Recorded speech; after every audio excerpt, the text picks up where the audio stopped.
Sedikitnya 10 orang gugur sepanjang aksi demonstrasi di penjuru Indonesia beberapa hari terakhir. Pemimpin parlemen menyampaikan permohonan maafnya. Namun gerakan rakyat masih terus berlipat ganda, berharap suaranya benar-benar didengar.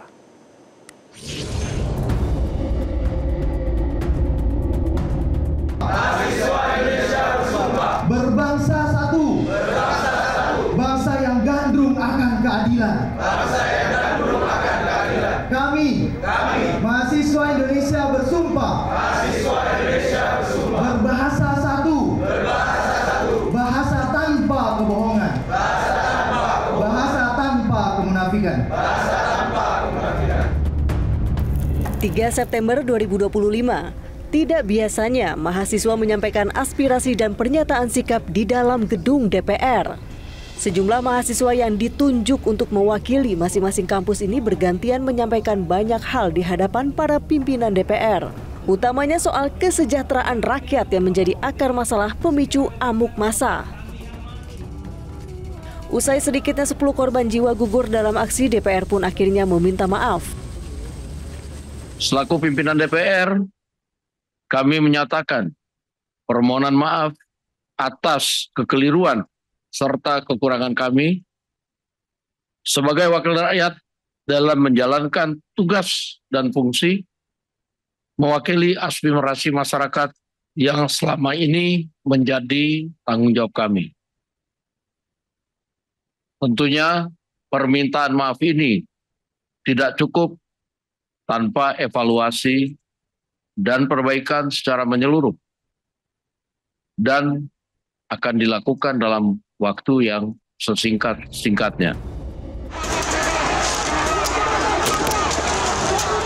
Rakyat akan terus menagih keadilan di tengah meroketnya harga beras, pengangguran yang tembus 7 juta, dan masalah-masalah lainnya yang datang dari berbagai penjuru menghimpit ruang yang sudah sempit adanya.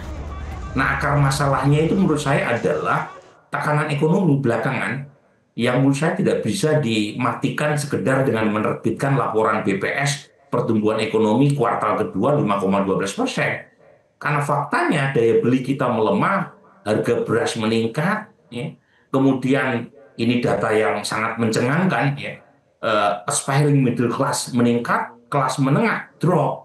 Kelas menengah kita itu drop dari 23% ke 15%. Pengangguran 7 juta, pekerja tanpa upah 20 juta. Sementara mereka yang berpendapatan serabutan, kelompok informal, gig workers itu 31 juta.